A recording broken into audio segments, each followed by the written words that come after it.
Assalamualaikum warahmatullahi wabarakatuh. Perkenalkan, nama saya Trita Aditya Nugraha Tsunami dari Hukum Ekonomi Syariah NIM 230 1021 Saya ingin membuat video ini tugas UAS Fikih Muamalah Kontemporer. Baik, soal yang pertama yaitu jelaskan perbedaan pengelolaan risiko pada asuransi syariah dan konvensional. Jawabannya ialah perbedaan paling utama antara asuransi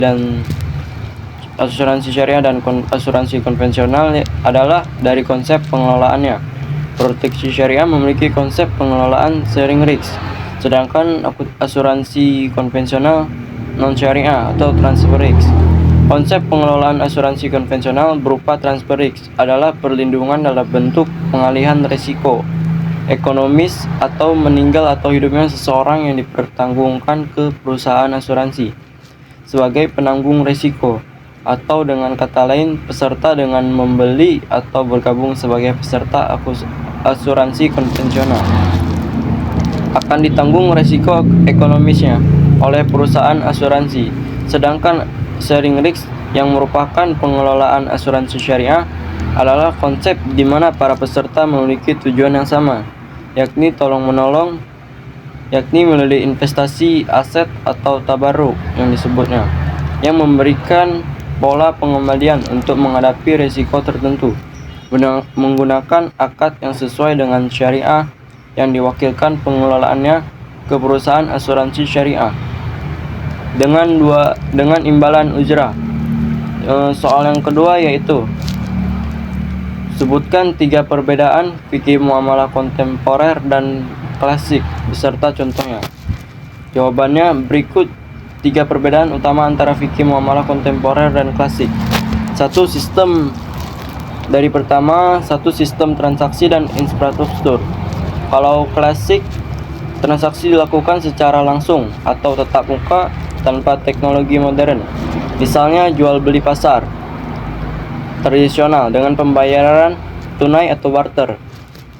Dan kontemporer, transaksi menggunakan teknologi digital, misalnya jual beli online melalui e-commerce seperti Amazon atau Tokopedia atau Shopee yang melibatkan pembayaran digital melalui transfer bank atau e-wallet. 2. Instrumen. Sedangkan klasik, instrumen keuangan sederhana seperti pinjaman tanpa bunga atau disebut qard asan. Contoh kemitraan modal usaha seperti mudharabah atau kemitraan di mana satu pihak menyediakan modal dan pihak lainnya usaha. Sedangkan kontemporer, instrumen keuangan modern yang kompleks, misalnya sukuk atau disebut juga obligasi syariah, dan berbagai produk perbankan syariah seperti murabahah, jual beli dengan margin keuntungan, dan istisna, pesanan barang dengan spesifikasi tertentu. Yang ketiga, isu dan tantangan hukum. Sedangkan klasik, isu-isu lebih sederhana seperti jual beli sah, syarat-syarat akad, dan riba yang jelas dilarang dalam bentuk pinjaman dengan bunga. Sedangkan kontemporer, isu-isu lebih kompleks seperti transaksi elektronik, keamanan siber dalam transaksi keuangan, dan kepatuhan syariah dalam investasi global. Contohnya, perbankan syariah harus memastikan semua produk dan layanannya sesuai dengan prinsip syariah, termasuk menghindari goror, ketidakpastian, dan maisi atau judi. Contoh fikih klasik yaitu jual beli, sewa menyewa, utang piutang, dan lain-lainnya. Sedangkan contoh dari fikih muamalah kontemporer yaitu perbankan syariah. Soal yang ketiga, jelaskan bagaimana pembiayaan dengan akad musyarakah mutanakisah atau disebut MMT pada lembaga keuangan syariah. Jawab, pembiayaan dengan akad musyarakah mutanakisah pada lembaga keuangan syariah ada salah satu metode pembiayaan yang berbasis kemitraan atau kerjasama. Dalam MMT, dua pihak, misalnya bank syariah dan nasabah, berkontribusi untuk membiayai kepemilikan suatu aset. Kemudian secara bertahap nasabah membeli bagian kepemilikan bank, sehingga akhirnya menjadi pemilik penuh aset tersebut. Berikut adalah langkah-langkah dan mekanisme MMT. Yang pertama adalah pembentukan kemitraan musyarakah. yaitu bank syariah dan nasabah sepakat untuk membeli suatu aset bersama-sama. Misalnya untuk pembelian rumah, bank menyediakan 70% dari harga rumah dan nasabah menyediakan 30%. Kedua pihak menandatangani akad musyarakah, di mana masing-masing pihak memiliki porsi kepemilikan sesuai kontribusi modal. Yang kedua, pembayaran uang muka. Persentase yang disepakati, misalnya 30% dari harga rumah. Bank membayar sisanya, misalnya 70%, dan membeli aset bersama nasabah. Yang ketiga, pembayaran sewa dan pembelian porsi kepemilikan bank. Nasabah menyewa porsi kepemilikan bank dalam asuransi tersebut dan membayar sewa setiap bulan. Selain pembayaran sewa, nasabah juga secara bertahap membeli porsi kepemilikan bank dalam aset tersebut. Misalnya setiap bulan nasabah membeli 1% dari porsi kepemilikan bank. Yang keempat, pengurangan porsi kepemilikan bank. Setiap pembayaran dari nasabah yang digunakan untuk membeli porsi kepemilikan bank akan mengurangi porsi kepemilikan bank dan meningkatkan porsi kepemilikan nasabah. Proses ini terus berlangsung hingga seluruh porsi kepemilikan bank dalam aset telah dibeli oleh nasabah. Akhir periode. Yang kelima, akhir periode.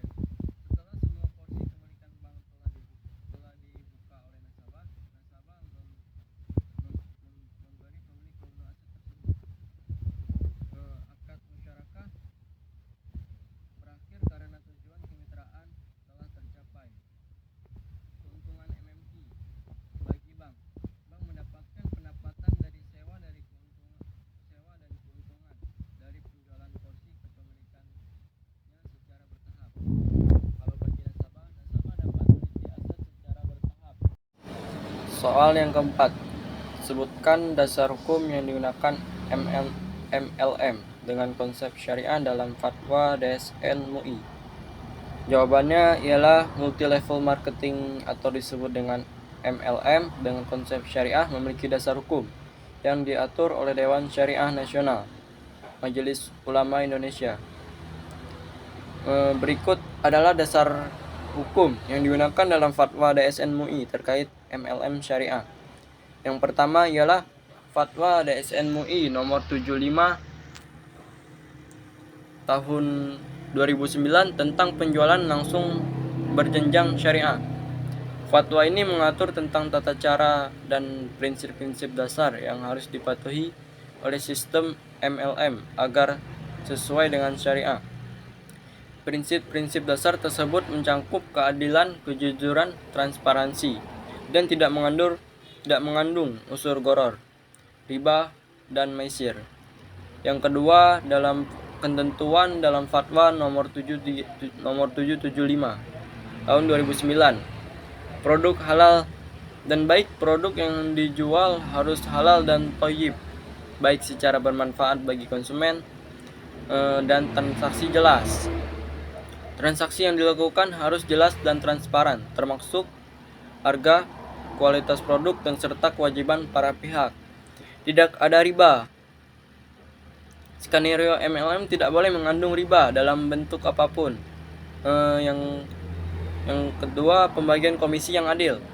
Pembagian komisi harus adil dan sesuai dengan kontribusi masing-masing anggota, tidak boleh ada eksploitasi antara anggota. Yang ketiga, tidak mengandung gharar dan maisir. Transaksi harus bebas dari unsur gharar atau ketidakpastian yang berlebihan dan maisir, perjudian. Yang ketiga, kriteria MLM syariah. Yang pertama yaitu keanggotaan. Keanggotaan bersifat sukarela dan tidak ada paksaan dalam bentuk apapun. Yaitu produk nyata. Produk yang dijual harus nyata dan bukan fiktif. Dan yang kedua juga ada keuntungan dari penjualan produk. Keuntungan diperoleh dari penjualan produk, bukan dari perekrutan anggota semata. Yang ketiga, akad yang jelas. Akad yang digunakan dalam transaksi harus jelas, baik dari segi hak dan kewajiban para pihak maupun dari segi manfaat yang diperoleh. Yang keempat, kepatuhan syariah. Seluruh aspek dalam operasional MLM harus mematuhi prinsip-prinsip syariah. Yang keempat, yaitu referensi Al-Quran dan hadis. Fatwa ini juga didasarkan pada ajaran Al-Quran dan hadis yang menekankan sekian tugas UAS dari fikih muamalah kontemporer. Bila ada salah, mohon dimaafkan atau tutur kata yang tidak berkenan di hati. Assalamualaikum warahmatullahi wabarakatuh.